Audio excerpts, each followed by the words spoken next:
Welcome to Edutech software of TechBPO pro. Finance and accounts মডিউলের এই পর্বে আমরা দেখব আমরা কিভাবে আমাদের ইনকাম এবং এক্সপেন্স ম্যানেজ করতে পারি আমাদের সফটওয়্যারের মাধ্যমে, এবং আমাদের ব্যাংক অ্যাকাউন্ট এবং ব্যাংকে ডিপোজিট এবং উইথড্রয়াল এগুলো আমরা কিভাবে আমাদের এই সফটওয়্যারের মাধ্যমে ম্যানেজ করতে পারি সেই জিনিসগুলো আমরা এই ভিডিওতে দেখব। তো প্রথমে আমি চলে যাচ্ছি হচ্ছে ইনকাম ম্যানেজমেন্টে।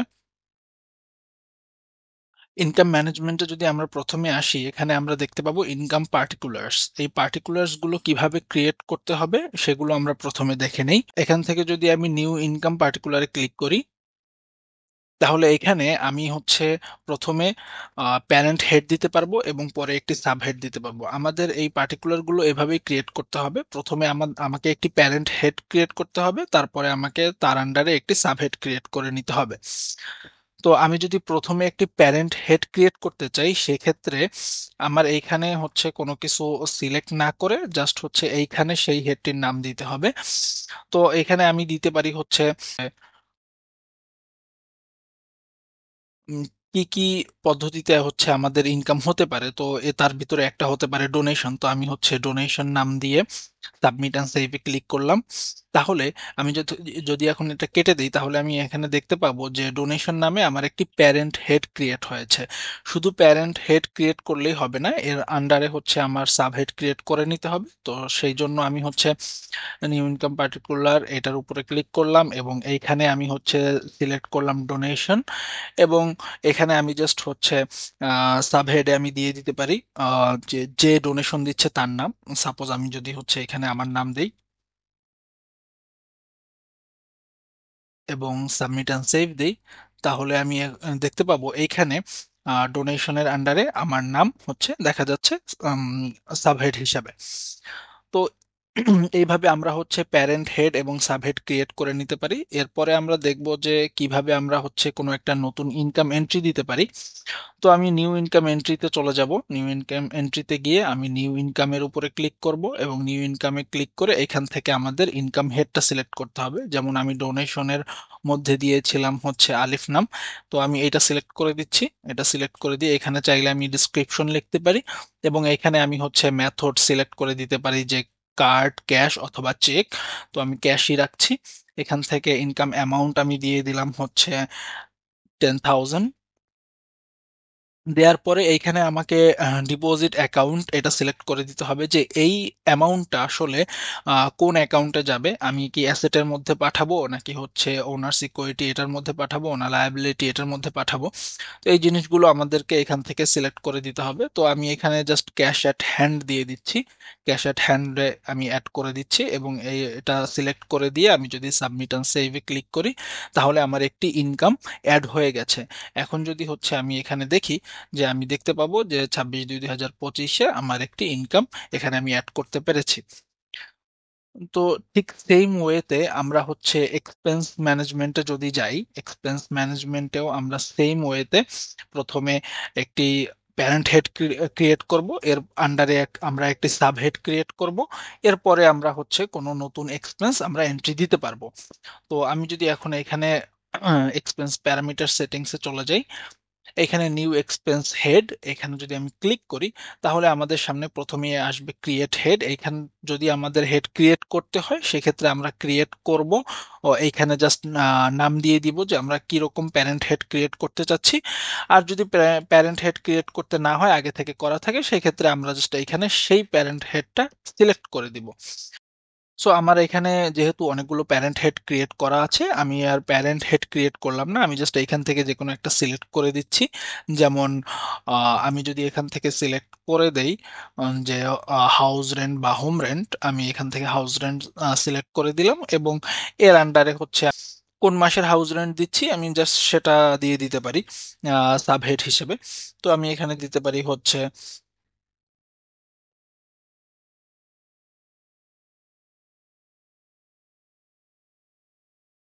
ফেব্রুয়ারি রেন্ট। আমি ফেব্রুয়ারি রেন্ট লিখে একটি সাবহেড ক্রিয়েট করলাম। সাবহেড ক্রিয়েট করে আমি জাস্ট এখানে সাবমিট অ্যান্ড সেভ দিলাম, তাহলে আমার সাবহেডটি ক্রিয়েট হয়ে গেছে। এখন যদি আমি গিয়ে দেখি, তাহলে আমি দেখতে পাবো এখানে হাউস রেন্টের আন্ডারে ফেব্রুয়ারি রেন্ট একটি সাবহেড ক্রিয়েট হয়েছে।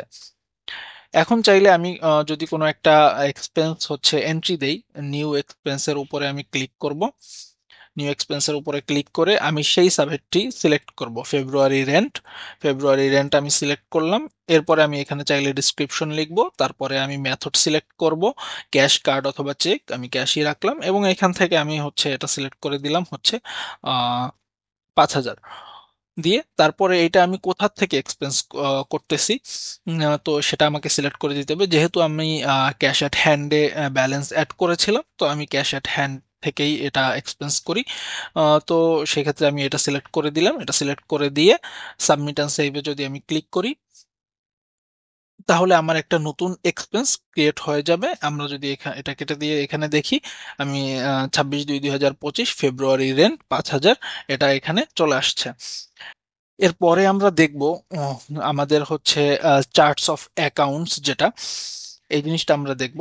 এইখানে আমরা চাইলে, যেমন আমরা ওইখানে সিলেক্ট করেছিলাম হচ্ছে ক্যাশ এট হ্যান্ড, সেটা হচ্ছে অ্যাসেটের মধ্যে ক্যাশ এট হ্যান্ড, আমরা এটা সিলেক্ট করেছিলাম। এটা সিলেক্ট করে এই জায়গাতে হচ্ছে আমরা এন্ট্রি দিয়েছিলাম। আমরা চাইলে অ্যাসেটের ক্যাশ এট ব্যাংকেও এন্ট্রি দিতে পারতাম, অথবা আমরা ওনার সিকিউরিটি, এখানে ইনভেস্টমেন্ট, এটাতেও এন্ট্রি দিতে পারতাম।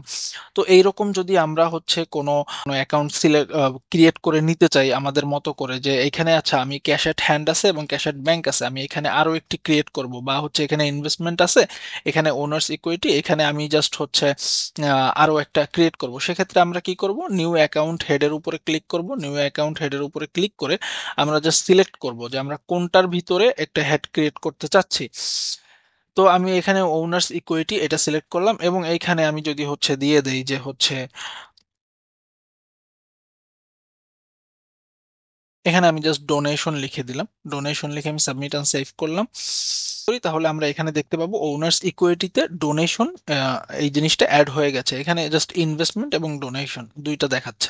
একটা ইনকাম যদি অ্যাড করতে চাই, সেক্ষেত্রে আমি ওইখানে গিয়ে চাইলে ক্যাশ এট হ্যান্ড অথবা হচ্ছে ওনার্স ইকুইটিতে ডোনেশনটা সিলেক্ট করে দিতে পারি, যে আমি হচ্ছে এটা ডোনেশন পেয়েছি, এই ডোনেশনের টাকাটা আমি ডোনেশনের মধ্যে রাখলাম, আমি ক্যাশ এট হ্যান্ডে নিলাম না। সেক্ষেত্রেও যদি অন্য কোনো অ্যাকাউন্টে আমি এরকম রাখতে চাই, সেভাবে আমরা এইভাবে রাখতে পারি। এরপরে আমরা যেটা দেখব সেটা হচ্ছে ম্যানেজ ব্যাংক অ্যাকাউন্টস। এখানে আমরা হচ্ছে ম্যানেজ ব্যাংক অ্যাকাউন্ট নামে একটি সাবমডিউল দেখতে পাচ্ছি। আমরা যদি এখানে ম্যানেজ ব্যাংক অ্যাকাউন্টের মধ্যে যাই, এখানে আপনি চাইলে আপনার ব্যাংক অ্যাকাউন্ট অ্যাড করতে পারেন, account number, bank name, account title, branch name, account type, এই জিনিসগুলো দিয়ে একটা ব্যাংক অ্যাকাউন্ট এখানে জাস্ট সেভ করে রাখতে পারি। এবং সেই ব্যাংক অ্যাকাউন্ট থেকে তারপরে আমরা চাইলে সেই ব্যাংক অ্যাকাউন্টে কোনো টাকা ডিপোজিট হয়েছে কিনা বা উইথড্রয়াল হয়েছে কিনা সেই অ্যাকাউন্ট থেকে, সেগুলো আমরা এখান থেকে ম্যানেজ করতে পারি। আমি যদি ব্যাংক ডিপোজিট অ্যান্ড উইথড্রয়াল এখানে চলে যাই, এখানে গিয়ে আমরা দেখতে পারবো যে এখানে অ্যাড নিউ একটি বাটন আছে। অ্যাড নিউ বাটনে যদি আমি ক্লিক করি, এখান থেকে আমি ট্রানজাকশন টাইপ সিলেক্ট করতে পারবো, যে আমি কি ডিপোজিট করছি নাকি উইথড্র করছি। তো সেটা আমি সিলেক্ট করে দিব। সিলেক্ট করে দিয়ে ব্যাংক অ্যাকাউন্ট দিব এবং তারিখ দিব, অ্যামাউন্ট দিব এবং মেথড দিব, যে আমি ক্যাশ বা চেকে কিভাবে উইথড্র বা ডিপোজিট করছি। এবং তারপরে আমরা চাইলে এখানে ব্যাংকের যে স্লিপটা, সেই স্লিপের স্ক্যান কপিটা আমরা হচ্ছে এখানে আপলোড করে দিতে পারি। এরপরে সাবমিট অ্যান্ড সেভ দিলে, তাহলে এখানে জাস্ট একটি ব্যাংকের ডিপোজিট অথবা হচ্ছে উইথড্রয়ালের একটি এখানে রেকর্ড থেকে যাবে। তো এইভাবে আমরা হচ্ছে আমাদের ব্যাংক অ্যাকাউন্ট ম্যানেজ করতে পারি, এবং ব্যাংকের কোনো যদি উইথড্র এবং ডিপোজিট এগুলো যদি ম্যানেজ করতে হয়, সেগুলো আমরা আমাদের সফটওয়্যারের মধ্যে থেকে ম্যানেজ করতে পারি।